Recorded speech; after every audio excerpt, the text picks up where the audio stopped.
संगम नगरी प्रयागराज में UP cabinet मंत्री नंद गोपाल गुप्ता नंदी पर आरडीएक्स बम से हमले के आरोपी और माफिया दिलीप मिश्रा की करीब 43 लाख रुपए की संपत्ति शनिवार को कुर्क कर दी गई।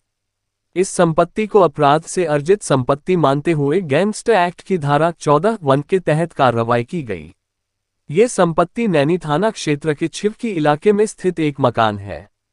पुलिस अफसरों का दावा है कि यह संपत्ति आपराधिक गतिविधियों से अर्जित धन से बनाई गई है। डीसीपी यमुनानगर के निर्देश पर शाम 4 बजे के करीब एसीपी करछना नैनी पुलिस के साथ मकान पर पहुंचे। यहां संपत्ति कुर्क करने संबंधी नोटिस बोर्ड लगवाया गया और मुनादी भी कराई गई।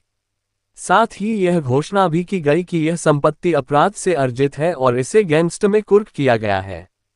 संपत्ति पर अगर कोई अतिक्रमण या अवैध कब्जा करता है तो उसके खिलाफ विधिक कार्रवाई की जाएगी। डीसीपी यमुनानगर विवेक चंद्र यादव का कहना है कि माफिया और संगठित अपराध में शामिल अपराधियों के खिलाफ लगातार अभियान चलाया जा रहा है। इसी क्रम में अपराध से अर्जित संपत्तियों को चिन्हित कर कुर्क करने की कार्रवाई की जा रही है ताकि अपराधियों की आर्थिक कमर तोड़ी जा सके। आज दिनांक 23/5/2026 को माननीय न्यायालय पुलिस आयुक्त प्रयागराज के उत्तर प्रदेश गिरोहबंद एवं समाज विरोधी क्रियाकलाप निवारण अधिनियम 1986 के धारा 14(1) के अंतर्गत पारित आदेश, जिसमें कि थाना औद्योगिक क्षेत्र पर पंजीकृत गैंगस्टर एक्ट के मुकदमे के अपराधी अभियुक्त दिलीप मिश्रा के नैनी छिवकी स्थित अचल संपत्ति निर्मित बिल्डिंग, जो कि अपराध से अर्जित आय से प्राप्त की गई है, जिसकी अनुमानित कीमत करीब 43 लाख रुपए है। इस संपत्ति की कुर्की की कार्रवाई धारा 14(1) के अंतर्गत संपादित की गई। उपरोक्त अभियुक्त के विरुद्ध 54 आपराधिक मुकदमे पंजीकृत हैं। कुर्की की कार्रवाई के दौरान पर्याप्त पुलिस बल एवं संबंधित अधिकारियों की उपस्थिति भी सुनिश्चित की गई है। दिलीप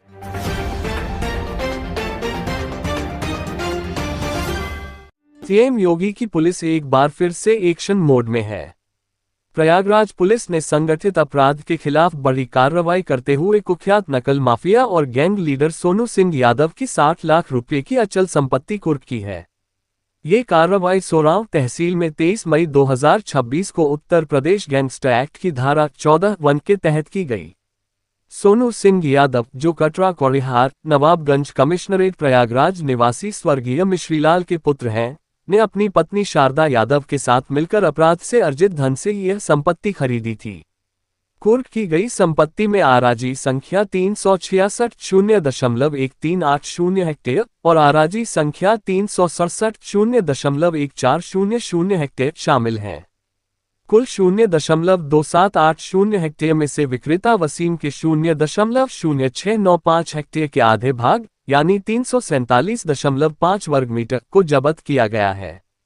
ये संपत्ति ग्राम राजापुर मलहुआ परगना व तहसील सोरांव प्रयागराज में स्थित है। जानकारी के अनुसार सोनू सिंह यादव लगभग 5 साल पहले रेलवे की ग्रुप डी भर्ती परीक्षा में सेंधमारी के आरोप में एसटीएफ द्वारा गिरफ्तार किया गया था।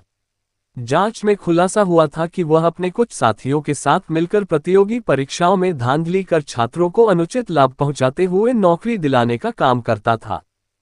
आज दिनांक 23/5/26 को थाना नवाबगंज में अपराधियों व संगठित अपराध के विरुद्ध कार्रवाई में नकल माफिया व संगठित अपराध के गैंग लीडर सोनू सिंह पुत्र मिश्रीलाल निवासी कोड़ियार थाना नवाबगंज तथा उसकी अपराध में सहयोगी उसकी पत्नी शारदा यादव, जिन्होंने अपने आपराधिक गैंग के साथ प्रतियोगी परीक्षाओं में नकल करवाने का संगठित अपराध कारित किया है, जिसके संबंध में थाना नवाबगंज में उत्तर प्रदेश गिरोहबंद एवं समाज विरोधी क्रियाकलाप निवारण अधिनियम 1986 के अंतर्गत मुकदमा अपराध संख्या 142/25 थाना नवाबगंज पंजीकृत है।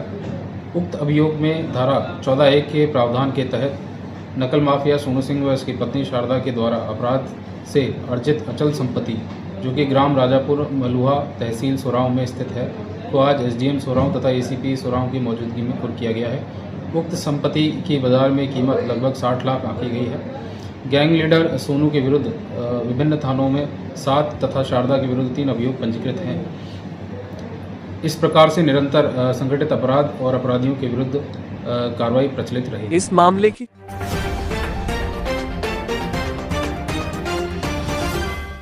प्रयागराज में दो छोटे भाइयों ने मिलकर बड़े भाई की कुल्हाड़ी से काटकर हत्या कर दी। मृतक संतोष 45 साल शनिवार सुबह ही मुंबई से घर लौटा था। इस दौरान बचाव में आई उसकी भाभी भी घायल हो गई। हत्या के बाद दोनों आरोपी मौके से फरार हो गए।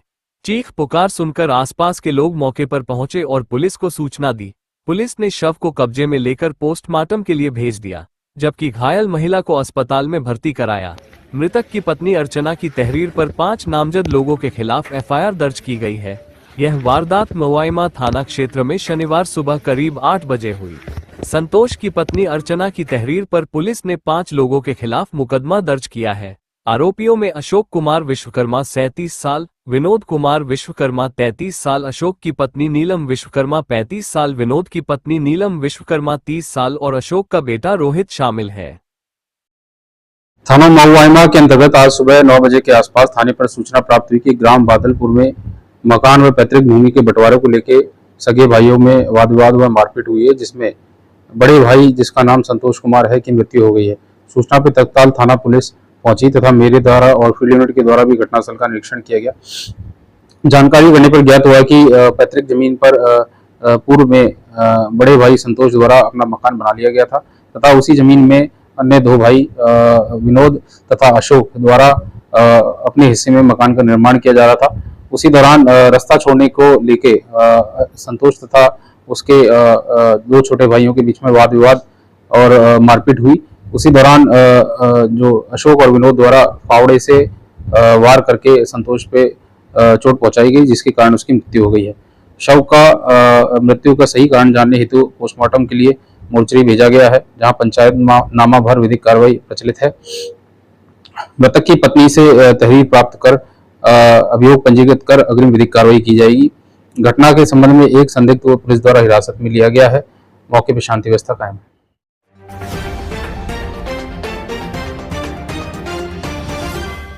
उत्तर प्रदेश में भीषण गर्मी का प्रकोप लगातार जारी है। आसमान से बरस रही आग से आम लोगों का जनजीवन अस्त व्यस्त हो गया है। वहीं प्रयागराज में पारा 46 डिग्री के पार पहुंचने से गौस हॉस्पिटल के डॉक्टर फिरोज अहमद ने आम लोगों को कुछ खास सावधानियां बरतने का सुझाव दे रहे हैं। प्रयागराज समेत उत्तर प्रदेश में भीषण गर्मी का सितम जारी है। वहीं इन दिनों प्रयागराज में लगातार तापमान में हो रही बढ़ोतरी से लोगों का जीना मुश्किल हो गया। वहीं डॉक्टर फिरोज ने आम लोगों से बिना वजह घरों से बाहर न निकलने की सलाह दिया है। तेज धूप और आसमान से बरस रही आग से बचाव के लिए पेय पदार्थों का सेवन करने और चिलचिलाती गर्मी में घरों से निकलने से पहले शरीर को ढक और पेट भरकर पानी पीने की अपील किया है। हालांकि यूपी के प्रयागराज में इस भीषण गर्मी को देखते हुए मौसम विभाग ने आने वाले दिनों में तापमान में और भी बढ़ोतरी की चेतावनी दिया है। साथ ही शासन प्रशासन ने आम लोगों के मोबाइल फोन पर लगातार बढ़ रही गर्मी को लेकर अगले 24 घंटों में हीट स्ट्रोक के कहर का अलर्ट जारी किया है। टेम्परेचर इस वक्त बहुत ज़्यादा बढ़ गया है शहर में और पॉल्यूशन भी काफ़ी तेज़ी के साथ बढ़ा हुआ है।